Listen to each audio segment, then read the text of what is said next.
একমত হবেন কিনা? আল্লাহর আয়াতে বা হাদিসে ইতানি বিকুরাবিল আরদি খাতায়া, ও আদম সন্তান, তুই যদি আমার কাছে আসিস এত পরিমাণ গুনাহ নিয়া যে তোর গুনার দ্বারা সারা দুনিয়া প্রায় ভরে গেছে। বিকুরাবিল আরদি খাতায়া, তোর গুনার দ্বারা সারা দুনিয়া প্রায় ভরে গেছে। এত পরিমাণ গুনাহ নিয়ে যদি তুই আমার কাছে আসিস, তারপর সুম্মা লাকিতানি, আমার কাছে আইসিস তো, এখন আমার সাথে যদি মুলাকাত করিস, মিলিত হস এমন অবস্থায় যে তোর অসংখ্য অগণিত ওই গুনার মধ্যে শিরকের গুনাহ ছিল না।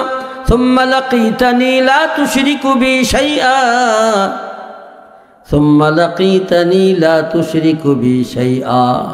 আল্লাহ বলেন, ও বান্দা, তোর গুনাহ তো সারা দুনিয়া ভরা, কিন্তু আমার সঙ্গে মিলছিস এমন অবস্থায় যে তোর অসংখ্য গুনার মধ্যে শিরকের গুনাহ নাই। আল্লাহ বলেন, লা আতাইতুকা বিকুরাবিহা মাগফিরাতান, আমি আল্লাহ অবশ্যই তোর কাছে আসব, যত পরিমাণ গুনাহ নিয়ে তুই এসেছিস অত পরিমাণ ক্ষমা নিয়ে আমি আল্লাহ তোর কাছে আসব। কি বুঝলেন? আর খালি আল্লাহর রহমতই দেখলে তো হবে না, আল্লাহর গজবও দেখতে হবে। এই দুইটা দেখার মাঝখানে ঈমান, এই দুইটার মাঝখানেই ঈমান। আমার ভাইরা, আমি যে আয়াতটি পড়েছিলাম যে দুনিয়ার মোহাব্বতের কারণে, দুনিয়ার মোহাব্বত আখিরাতের চেয়ে বেশি হওয়ার কারণে জানি নামাজ পড়া ফরজ পড়ি না, জানি রোজা রাখা ফরজ রাখি না, জানি যাকাত দেওয়া ফরজ দেই না, জানি অন্যের মাল আত্মসাৎ করা হারাম তারপরেও করি, জানি সুদ ঘুষ হারাম তারপরেও খাই, জানি মানুষের উপরে অবিচার করা হারাম, কষ্ট দেওয়া হারাম তাও দেই, এভাবে করে বেপর্দা চলা হারাম। সব কিছু বড় বড় হুকুম আহকামগুলো জানি না এমন কেউ নাই, শুনতে শুনতে সবাই জানে, কিন্তু মানি না। না মানার কারণ না জানা না, না মানার কারণ হলো আমার মধ্যে দুনিয়ার মোহাব্বত আখিরাতের চেয়ে বেশি। তার মানে আমার মধ্যে আমি যে পরকালে বিচারের মুখোমুখি হব এই কথার বিশ্বাস কমে গেছে, এই কথার বিশ্বাস কমে গেছে। দেখেন, আজীব বিষয় হলো আল্লাহ তাআলা জান্নাতীদের কথা বলছেন না, যখন আমল নামা ডান হাতে দেওয়া হবে তখন আমল জান্নাতি কি বলবে? জান্নাতি বলবে, হা উমকরাউ কিতাবিয়া।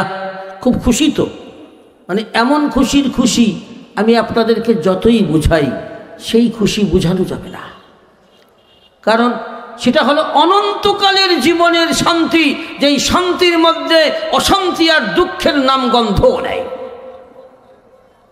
এমন শান্তির সার্টিফিকেট, এটাকে দুনিয়াতে বোঝানো যায় বলেন? আর পাওয়াও যাবে। সে কত কত প্রকার মানে প্রেশানি আর টেনশন উঠানোর পর যে নেককাররা পর্যন্ত, নবীরা পর্যন্ত যেখানে বলবে ইয়া নাফসি ইয়া নাফসি, আমার কি হবে আমার কি হবে, ওই দিনটা বড় হবে 50,000 বছর। তো এত পেরেশানি এত দুঃখের পরে যদি সার্টিফিকেটটা ডান হাতে পায় তা খুশিটা কেমন হবে, এটা কি করে বুঝাই, কি করে বুঝাবো বলেন? সেই জন্য খুশির চোটে আপনজনদেরকে বলতে থাকবে, হা উমকরাউ কিতাবিয়া। আমার কাছে এই কথাটার চেয়ে এর পরের কথাটা খুব গুরুত্বপূর্ণ বেশি। সে যে বলবে, আমার আমল নামা পড়ে দেখো, আমার সার্টিফিকেট পড়ে দেখো, আমি পাশ করে গেছি, আমি জান্নাতি হয়ে গেছি। এর চেয়ে বড় কথা হলো, কেন সে আমল নামা ডান হাতে পেল, কেন সে পাশ করলো, কেন সে জান্নাতি হলো, তার কারণটা বর্ণনা করতেছে পরের শব্দে।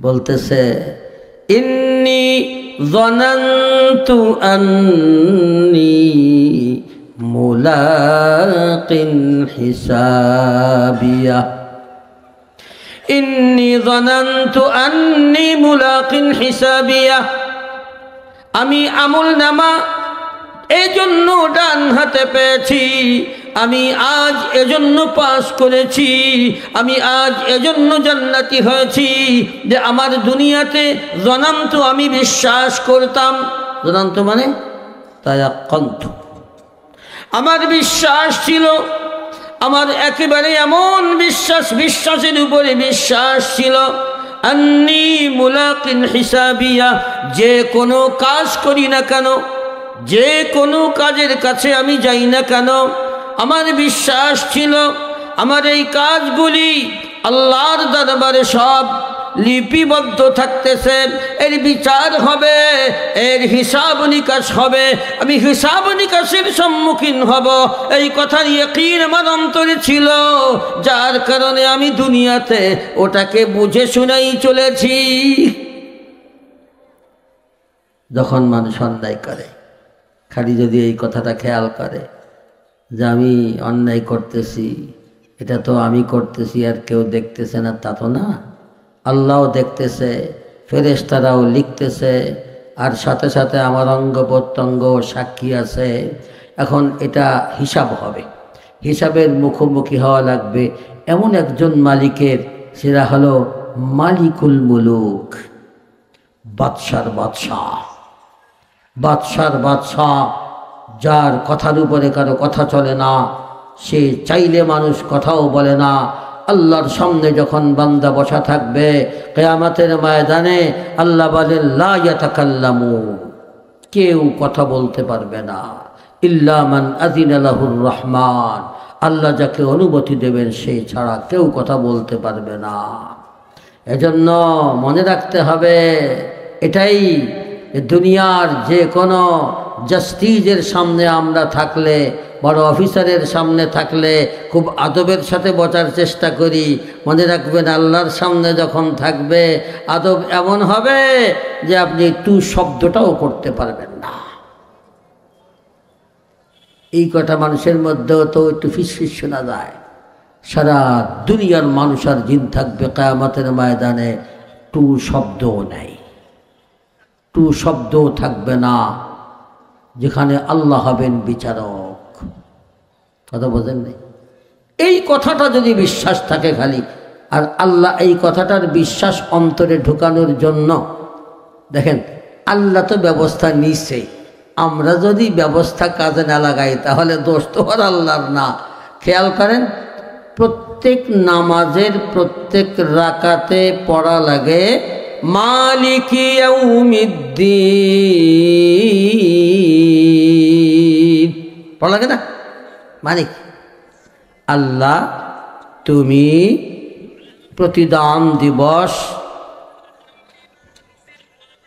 প্রতিদান দিবসের মালিক, বিচার দিবসের মালিক একমাত্র তুমি, একচ্ছত্র ক্ষমতার মালিক সেদিন হবে তুমি। এই যে কথাটা আমরা স্বীকার করতেছি, আমাদেরকে দিয়ে আল্লাহ স্বীকারোক্তি করাচ্ছেন কেন? একটা জিনিস যখন মানুষ দৈনিক দৈনিক এতবার বলে, ওই জিনিস অন্তরে বসে না, এটা কোনো কথা? একটা জিনিসকে আপনি দৈনিক 5 বার করে পড়বেন, দেখবেন আপনার 1 মাস পরে ওটা ঠোঁটস্থ হয়ে যাবে। আর আপনি যে এটা পড়তেছেন, এটা যে আপনার অন্তরে বসে নাই, খালি আপনার ঠোঁটস্থ হয়েছে মানে পড়া, ও কি যে আল্লাহ কইছে তা তো আর ঠোঁটস্থ হয় নাই, কারণ ওটা বুঝে তো পড়ি নাই। মালিক ইয়াউমিদ্দিন, আল্লাহ তুমি প্রতিদান দিবসের মালিক, বিচার দিবসের মালিক।